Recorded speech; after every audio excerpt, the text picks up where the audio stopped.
Hello and welcome back to another week here at the Damage Report. I'm John Adirola. It's gonna be a big one. Not the show. The shows, we got nothing really. No, but the week is gonna be huge. I mean, are you ready for tomorrow? Emotionally, intellectually, and indeed physically, for what could be an incredibly long night. We're gonna be doing live coverage from, I believe, 5 until God only knows, because of course, what's special about this Super Tuesday, what makes it even more super than usual is that California is actually a part of it and California matters. And California is also on the West Coast and is very, very slow to count its votes.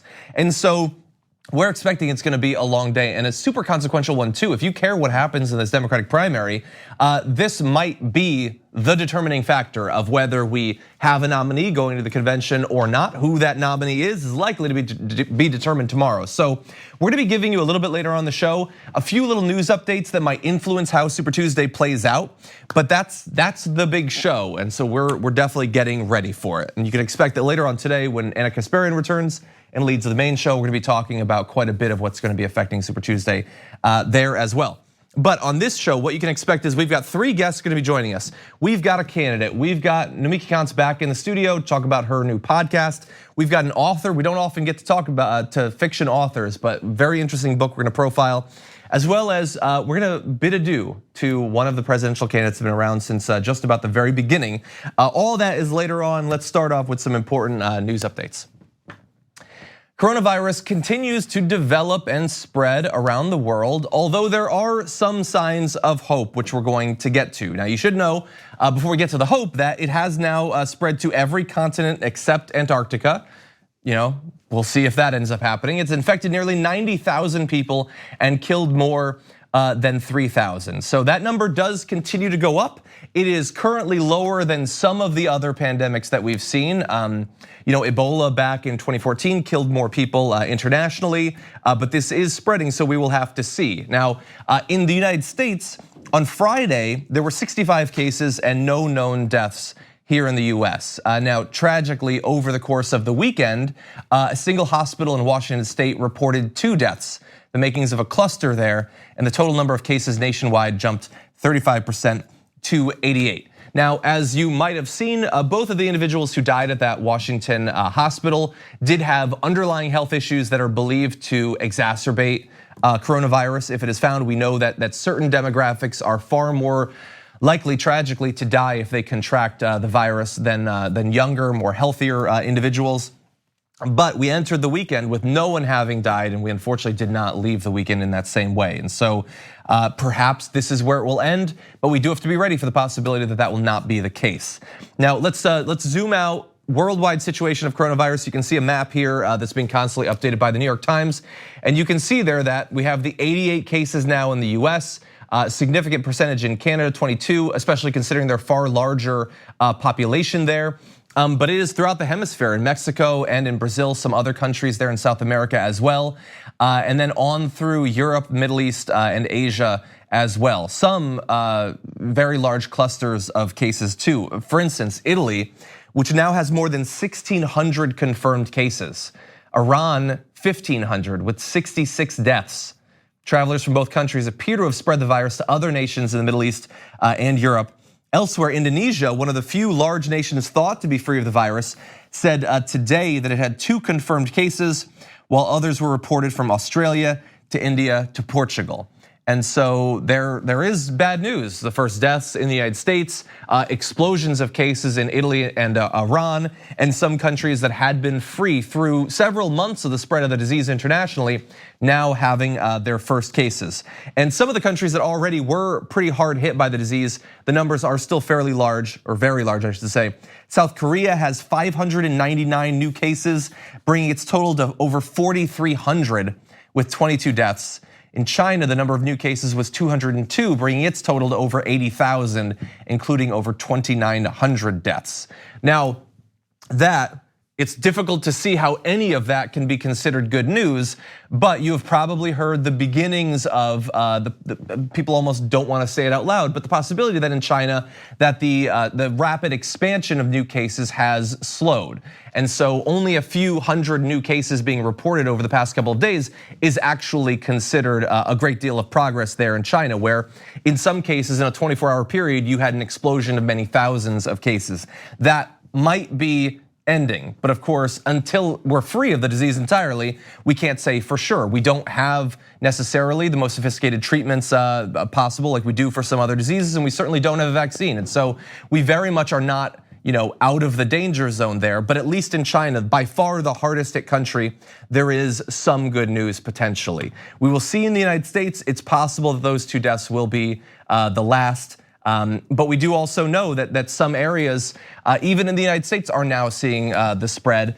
New York reported its first case in Manhattan over the weekend, and hopefully isolated. But the fear would be in a place as densely populated as Manhattan, as New York City, that they've gotten that person, but people might not yet have manifested symptoms. So we will have to see, obviously, fingers crossed that is not the case.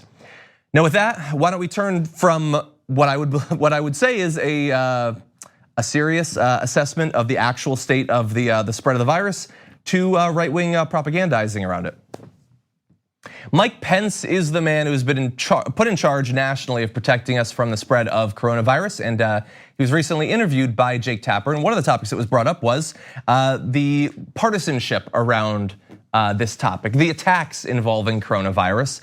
And he's gonna have to respond to I would say one of the most vicious attacks involving this disease from the president's son. To try to take a pandemic and seemingly hope that it comes here and kills millions of people so that they could end Donald Trump's streak of winning is a new level of sickness. Can we agree that neither Democrats nor Republicans want Americans to get the coronavirus and die from it? I mean, that does seem like it seems like very extreme rhetoric. I don't expect you to criticize the president's son, but you don't think that Democrats want people to contract this disease, do you? Well, I think what the president said earlier this week, and his charge to me is to remind the American people that the risk is low, to assure the American people that we're ready, but also to say, as the president said, this is no time for politics. And frankly, I think that was Don Jr.'s point, that there has been some very strong rhetoric directed at the president by some members of Congress and you don't think that was strong rhetoric? Well, he said seemingly Democrats want millions of Americans to die of coronavirus. But responding to the kind of things that have been hurled is understandable, but. Okay, and so I have multiple things I want to say. Overall, I would say there are a lot of words I would like to scream at Mike Pence right now that I am not allowed to, but rest assured I am thinking them. I will say screw Mike Pence. He's absolutely the worst. That was an embarrassing, pathetic performance that gives me even less faith that he's the sort of person who will seriously protect us from the possible spread of a deadly disease inside of our country. He was asked a very, very, very, very simple question. Do the Democrats want millions of people to die? And he said, well, I think what Don Jr. was saying, no. What Don Jr. said was there are Democrats and people in the media that want millions to die. Do you agree with that or do you not? Does anyone, let's go wider, does anyone want millions of people to die? No, that is a ridiculous, horrific thing to say. And he wouldn't admit as much. And honestly, I'm glad that Jake Tapper asked the questions, but I'm frustrated with Jake Tapper too, because you did allow him to weasel his way out of criticizing the president's son. And by the way, Jake Tapper said, I don't expect you to criticize the president's son. Why? Why? He's not a 14-year-old, he's not a private citizen. He's the president's loser kid, that's all he is. We are not in some petty tin pot family dictatorship.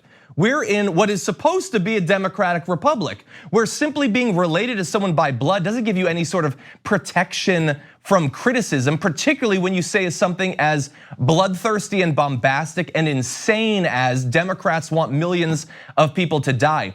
Don Jr. is not involved in politics. He's supposed to be off just doing the whole business thing. You remember that's why they didn't have to divest themselves, because Eric and Don were just gonna do the business stuff. But instead, he's calling into Fox News to attack the Democrats while supposedly decrying the spread of partisanship over the coronavirus. He said he is against that, while claiming on state TV that the Democrats want millions of people to die. And Mike Pence can't even say, well, look, obviously nobody actually wants millions to die. The president's son is off base there. And look, honestly, if he had said that, what would have happened? He potentially would have been kicked out of his position by Donald Trump, who doesn't allow for any sort of criticism of his family like that. Now, here's the thing. Obviously, Mike Pence is insane. That was ridiculous. But you do have people politicizing this disease. It is simply the case that that's true. Mike Pence went on in that comment to say, well, overall the issue is that the left wing is using this. Did you see Trump's rally a few days ago where he attacked the Democrats specifically around the coronavirus over and over and over again? What about this? I'm gonna show you a video clip. And the reason I'm showing it is you're probably not even gonna see it very much. It was just a casual answer to a question. And even inside of that, he could not help but politicize coronavirus for his own political ends. Here's the president. President, is it safe or appropriate to be holding rallies during a public health crisis like this? Well, these were set up a long time ago, and others are. I mean, you could ask that to the Democrats because they're having a lot of rallies. They're all having rallies. That's what they're doing. They're campaigning. But do you think it's safe? Are you worried at all? I think it's very safe, yeah. I think it's very safe. He was asked a very simple question. Should you be having massive rallies when there's a fear of the coronavirus spreading? And he said, well, why don't you ask the Democrats that? They're having rallies. Mine was from a long time ago, but they're doing rallies. They're campaigning. Why don't you ask them? Well, first of all, they probably will ask them. They'll get to that. But he can't, there was nothing, there wasn't an attack against him. They didn't mention the Democrats. They didn't mention the election. They just mentioned the fact that he is doing these massive rallies. And he had to attack the Democrats over it. So spare me your tears over politicization of this issue. They're doing it on a daily basis. By the way, here's the thing. There's a very simple answer to the question that he was asked. You know what? I appreciate that question. Obviously, I, like all people, are concerned about the possible spread of this disease.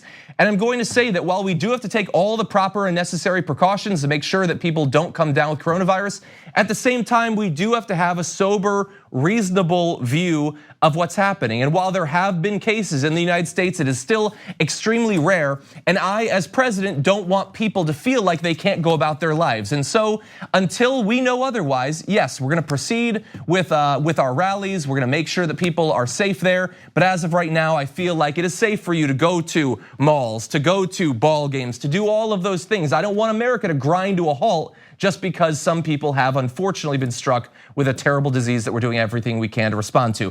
That's what an actual serious politician could say. That's what a serious adult could say. But instead, our petulant child of a president turned it into an attack against Democrats. Anyway, I did have a little bit more that I wanted to say about the Democratic primary, but we are racing through our time already. So we're gonna go to our first break. When we come back, a couple of guests are gonna be joining us after this.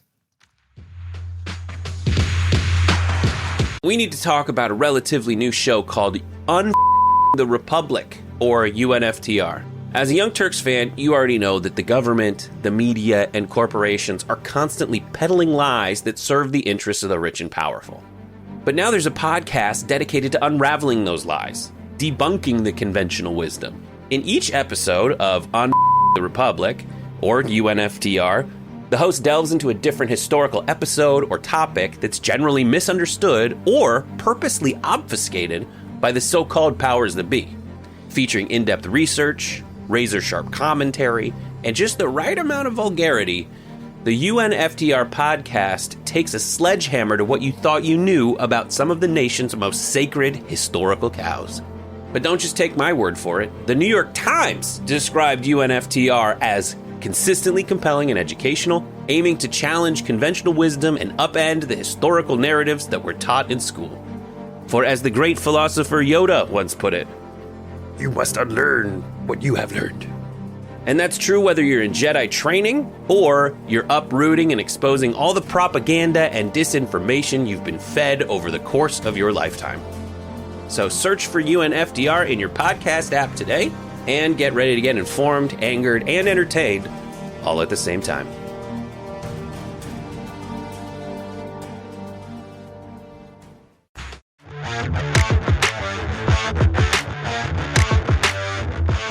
past few years, America has once again had to come to grips with public gatherings of white supremacists, neo-Nazis, the KKK, and others. And as that has become a bigger part of this social political thing we have in America, art has had to grapple with that as well. And so I'm very excited to welcome to the show former federal civil rights prosecutor and the author of No Truth Left to Tell, Michael McAuliffe. Welcome to the Damage Report.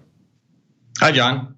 Very glad to have you here. So we don't often have authors of fictional works on the show, but there's fairly obvious thematic and specific topical ties in your book to what we're experiencing. So, but first off, can you give just a brief idea of what the book is all about? Well, the book is about, in a modern setting, chasing a resurgent Klan that's trying to start a new race war. And a federal civil rights prosecutor from DC joins an FBI agent, and they try to solve a series of hate crimes, and they have to battle each other, their own stereotypes of the South, in order to stop the violence from escalating. Okay, and importantly, this is about the KKK back in just the 1990s. This is not going all the way back to the 30s, 40s, 50s, or 60s. What made you want to set it in that particular time period? Well, I actually was a young federal civil rights prosecutor in the early 90s and did have occasion to chase the Klan in the South during that time. I thought it was recent enough that it's in our current memory, but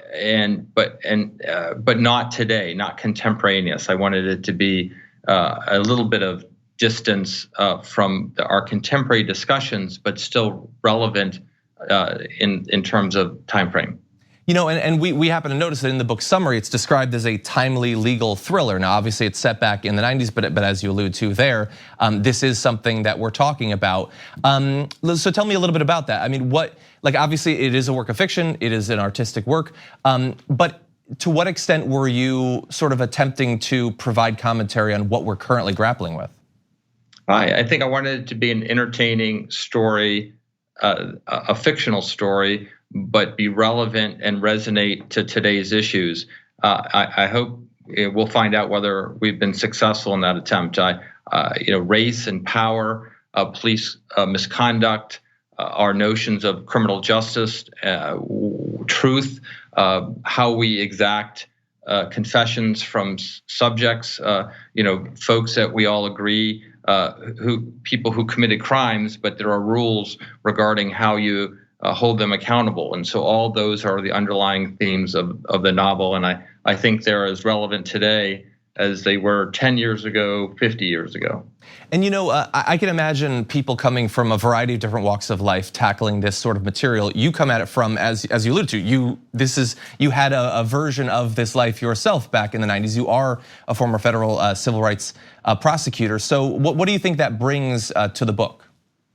I hope some authenticity. I hope some insight in terms of the people that you meet, the issues that you grapple with when you go. In the criminal section of the Civil Rights Division, it's a specialized unit at the Justice Department where you go and throughout the United States to investigate and prosecute, among other cases, police misconduct cases and cases of racial violence. So I think those experiences translated into a fictional setting and narrative. I hope one retains that sense of authenticity and realism, even in a fictional story.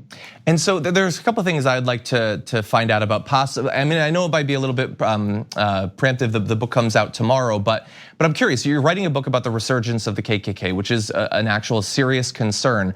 When you're out there promoting it, when you're interviewing, when you're hearing from prospective readers, what do people think of the KKK these days? Do they get that this is still very much a real concern, or does it seem to some people like an archaic throwback?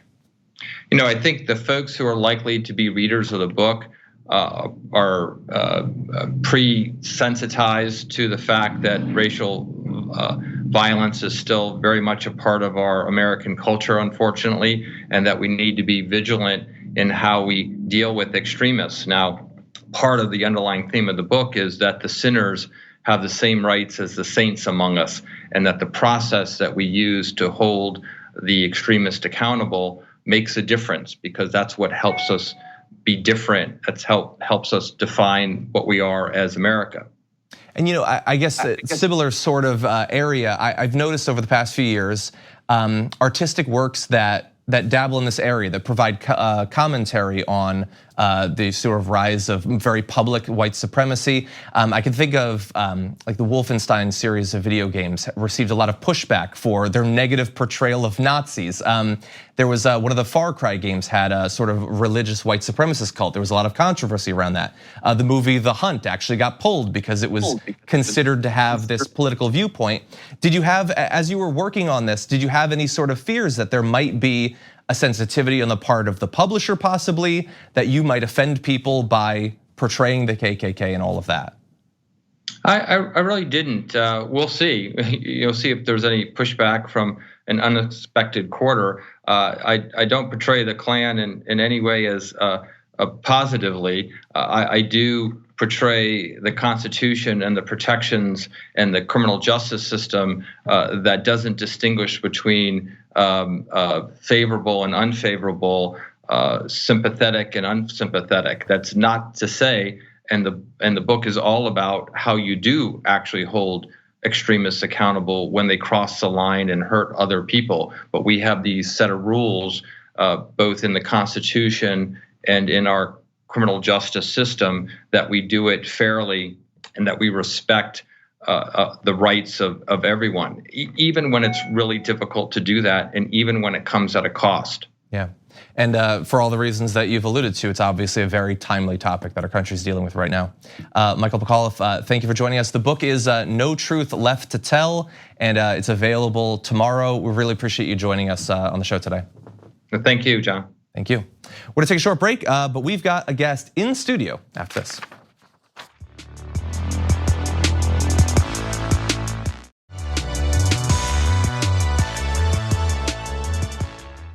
After a year of going everywhere, meeting everyone, defying every expectation, seeking every vote, the truth is that the path has narrowed to a close for our candidacy, if not for our cause. So that was Pete Buttigieg announcing that he's leaving the race, and I'm gonna keep it real. I know I'm biased and everything. After more than a year, I could not tell you what the cause is, at least in any kind of concise sense. And I think in the end, that did really hurt him. So Pete Buttigieg came into this race unknown nationally. That's obviously a difficult obstacle to overcome. And he attempted to pitch himself first as an alternative to the progressives in the race, saying things like he supposedly supported Medicare for all, and also in terms of structural changes of the country, he wanted to, give statehood to Puerto Rico and Washington, automatic voter registration nationally, get rid of the Electoral College, like these sort of big ideas, changes to the Supreme Court, and that didn't actually bear out. After 2, 3, 4 months, he started to change over to, I'm an alternative to Biden or potentially to Klobuchar or Warren, and his positions on the big issues shifted accordingly. And so I think that made it a very difficult sell. And at the same time, his fundraising strategy, which has been rightly criticized as being focused on, yes, some broad-based support, but also very large donations from extremely wealthy people, was always going to provide a sort of baseline suspicion. And for someone who we don't know a lot about, who doesn't have a record, doesn't have even a record of holding the same position for 10 years or something like that, that suspicion can be fatal. And I think that in this particular case it was, especially combined with a very crowded field of people making something like the pitch that he was. But because he's been in this thing for so long, I do wanna give him a chance to say it in his own words. So here is a bit more from yesterday's announcement. And another of those values is responsibility. And we have a responsibility to consider the effect of remaining in this race any further. Our goal has always been to help unify Americans to defeat Donald Trump and to win the era for our values.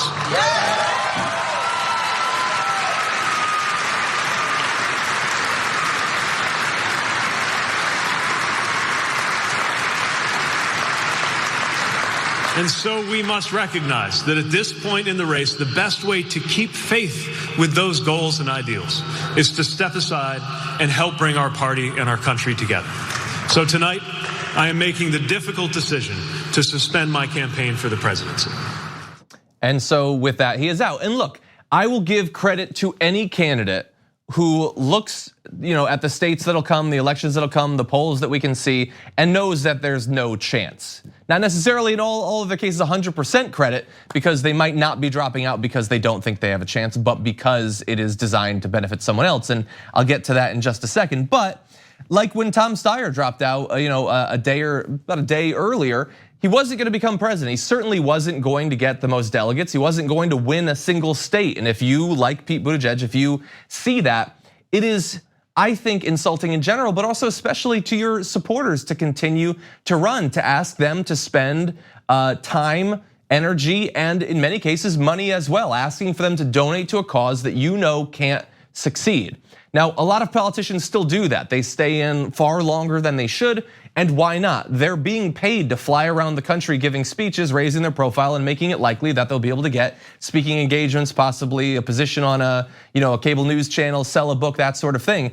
But that's not an integrity move. And so, credit to anyone who drops out. Now, why is he dropping out? Is it just because he doesn't see a path forward? Not necessarily so. Klobuchar faces the exact same path that he does, and she's staying in. Elizabeth Warren, a very similar one. She's likely to get more delegates than either of those other two, but she's definitely not going to get the plurality, let alone a majority.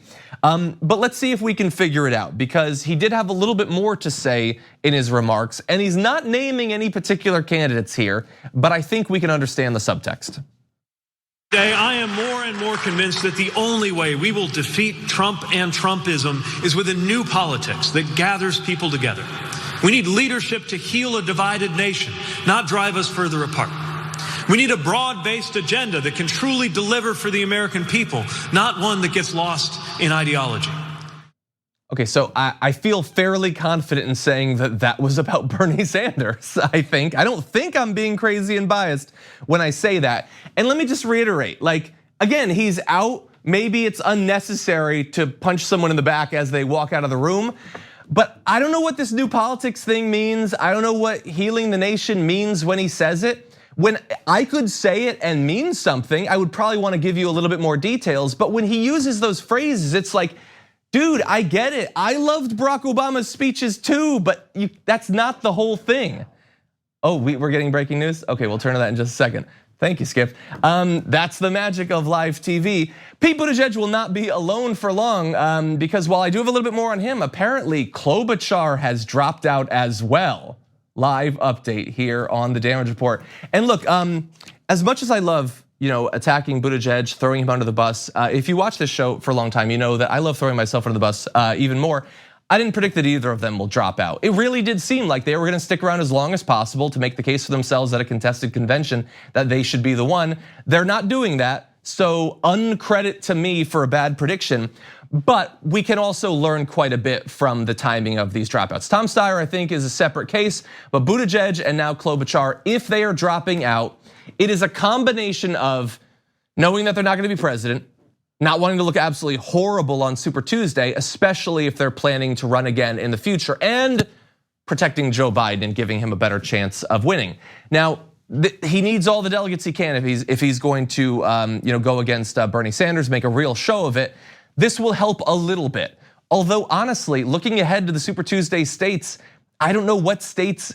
Maybe Klobuchar and Buttigieg together might have been polling at 6 or 8 or 10%. That is entirely possible. But let's also bear in mind that the math on where these candidates' supporters go is not necessarily always as clean as you or I might believe. When you look at Pete Buttigieg, for instance, his supporters, who's their second choice? Do you know who it is? Bernie Sanders has the plurality. It's still not a lot. It's like 21%, and it drops down to other candidates from there. A good amount go to Biden, a good amount go to Bloomberg. But we can't say for sure how this is actually going to affect Super Tuesday. And also bear in mind that in many of these states, people have been voting for quite a while in early voting. In California, millions of people have already cast their vote. And so these sort of dropouts, even if they're designed to help a particular candidate, and I think the proof of the pudding will really be in whether they give a public endorsement later on today. It isn't necessarily able to accomplish all it's intended because so many people have already voted.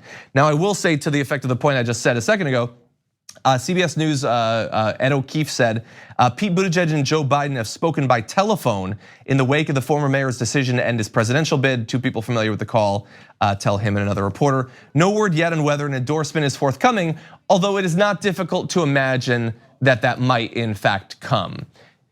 I mean, how important will that be remains to be seen, but I will say that I think for Pete Buttigieg, it's a pretty easy choice to make for what he imagines his future to be. Because during his remarks, some people began chanting 2024.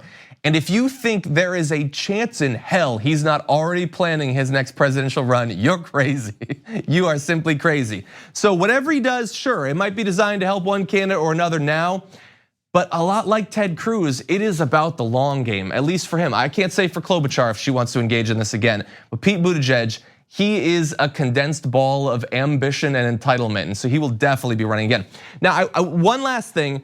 I understand that I've been incredibly critical of him. Now, that is not meant to take away from the accomplishment of what he was able to achieve. I don't begrudge him that. Coming into this thing as a small town mayor, particularly like the best performing openly LGBT candidate in American history, that is an impressive accomplishment. And for anyone across this country that was inspired by that, either to engage in politics broadly or to run themselves, that is an incredible achievement. I hope that it did have that effect. But at the same time, all of the stuff we've been criticizing for a long time, undercut or underlined in major cases by the fact that the media, they gave him a pass for that first year. There was almost no critical reporting of his work in the private sector, let alone his time as mayor of South Bend. And that was incredibly frustrating, particularly at a time when he was rising in the polls and people were only interested in what instruments he played and what languages he spoke, not what he'd actually done in his life. So again, credit where credit is due and the opposite as well. Okay, with that, we are gonna take a short break. Lots more to come.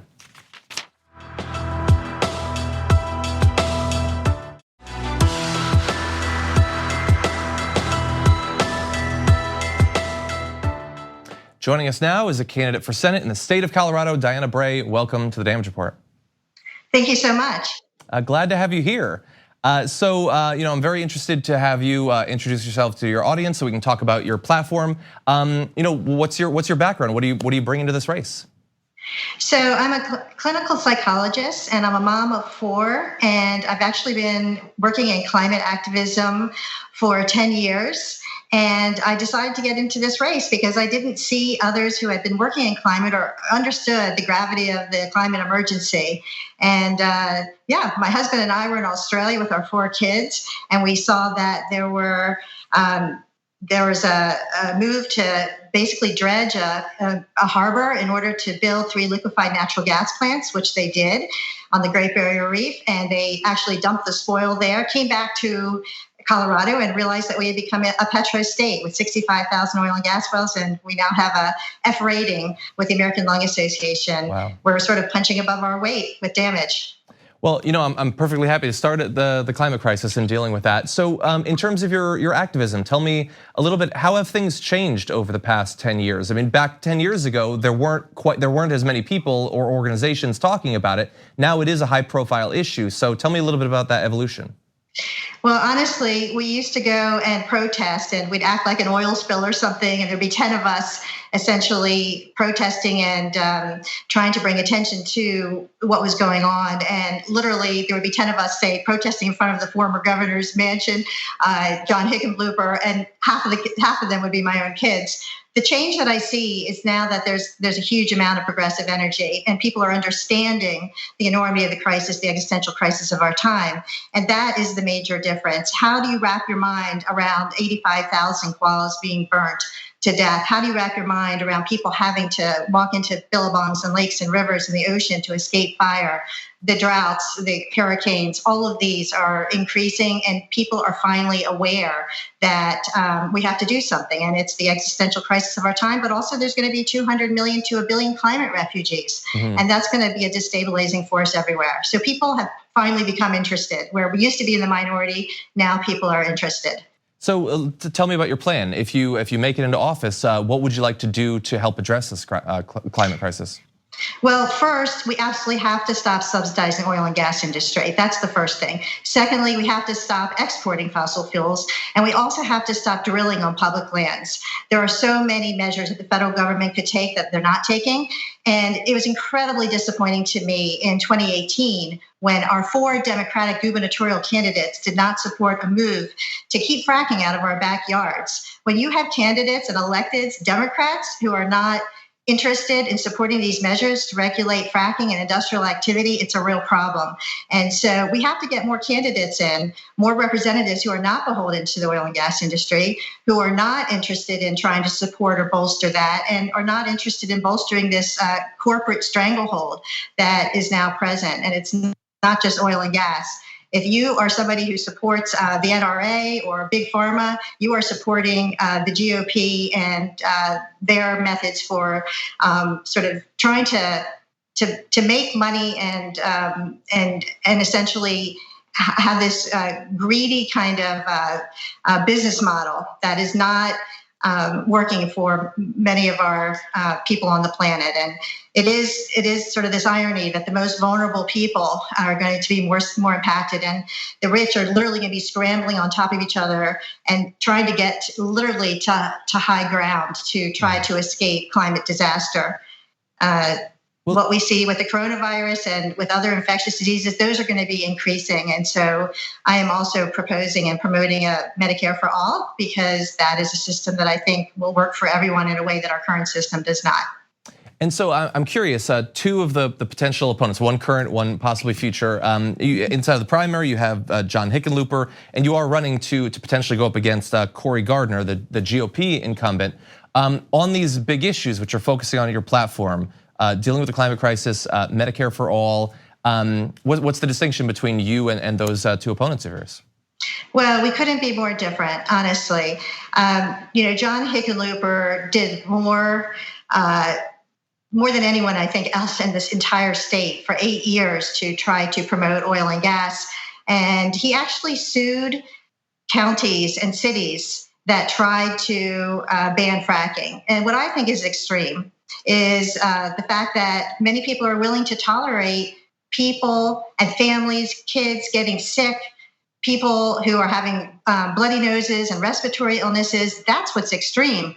But unfortunately, our current administration, and as well as people who are here in my race, Hickenlooper in particular, have done all they can to support the oil and gas industry.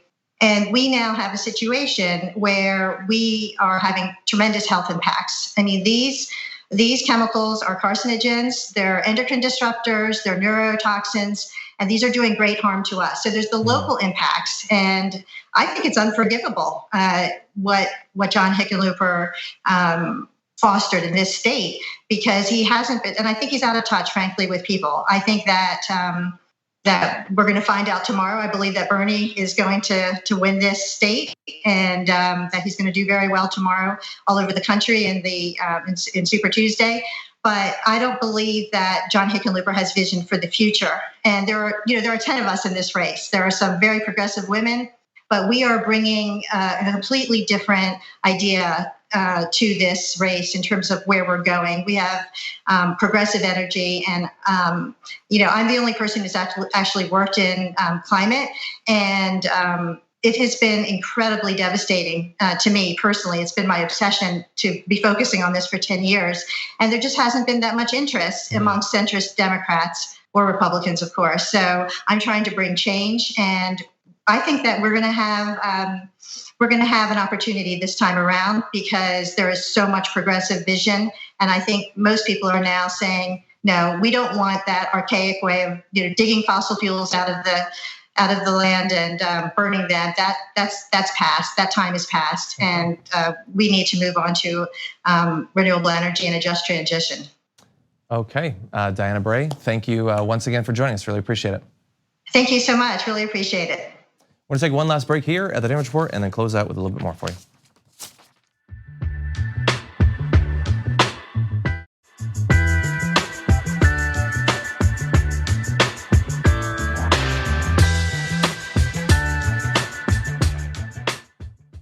And now, to close out the show, I hear that we've got someone special on the line. Nomi returns to the Diana Report. How's it going? How are you, John? I'm glad to have you here, and especially to talk about your new venture. I hear you've got a show. I do. I even have a mug now. I'm so official. Well, I don't have a mug. I've been doing this for years. Wow, you are on the ball. We need to get the word out.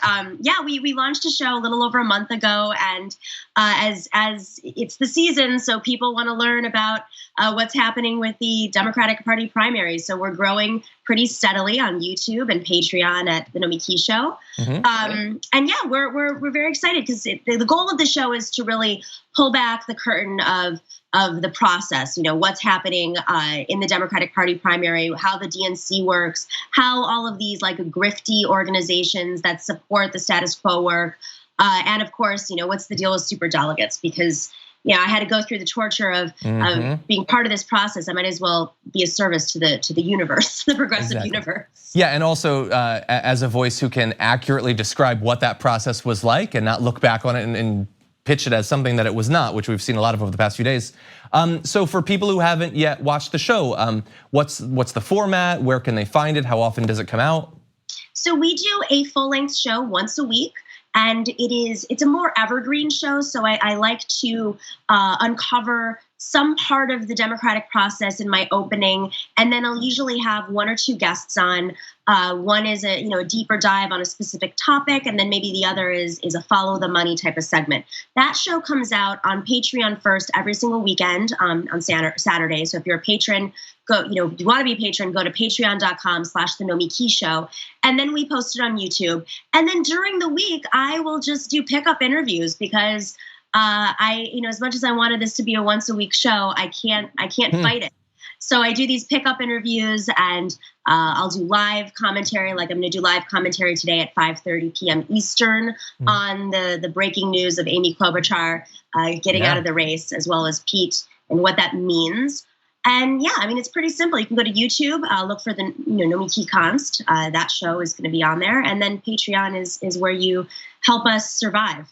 And the news is breaking fast. Live event today. I'm so sorry. If I could just do one little plug. If you're in the Los Angeles area, we are doing a live show with some of the greats of TYT and others. Michael Brooks, Francesca Fiorentini, Lucy Flores, Justin Jackson from LA Chargers, Nando Vila, myself, David Dayan. We're going to be on stage talking about what's happening as it comes in on Tuesday in LA. And you can go to my Twitter to find that. Awesome. Well, and let's look forward to the future of the show.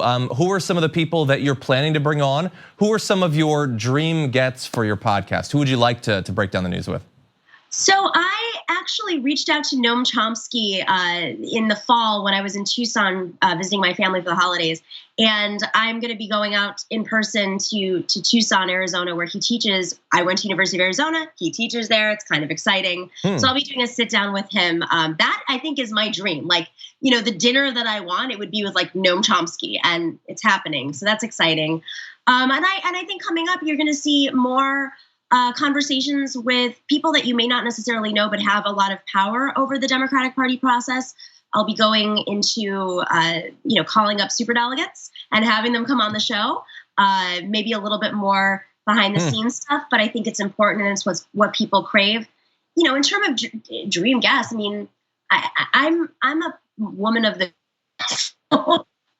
I like the journalists that don't get the coverage on cable news. I like the activists who don't get the attention but have profound stories. I like the candidates. You do this so well. You highlight candidates who are working very hard, and in a presidential cycle, they may not be getting the amount of attention that they deserve. So I like to highlight them.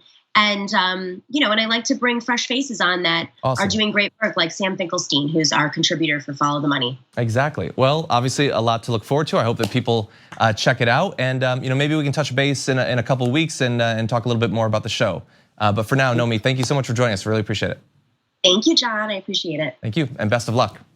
For everybody at home, thank you for joining us here. I did want to just read one little, because we also do a podcast, so a review of it from Andy Gates, who said, the more I get educated about the maddening state of our political media machine, I feel validated on my viewpoints, but much more importantly, I'm learning to articulate them better to other people. Thank you, TYT, for being a strong beacon in the fog of all this chaos. Andy Gates, thank you for leaving that review that is on Apple Podcasts. You could leave both a written review and also a star rating to help get the message out about our little podcast. You can also check out Nomi's as well at the same time.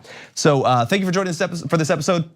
A little bit later on today, Anna Kasparian will be back in studio. I'll be doing the main show with her, and so you can expect 2 hours of that. And also gird yourself for tomorrow, because Super Tuesday is going to be absolutely massive, and could determine how this entire thing plays out. So I'll see you just a little bit later on today.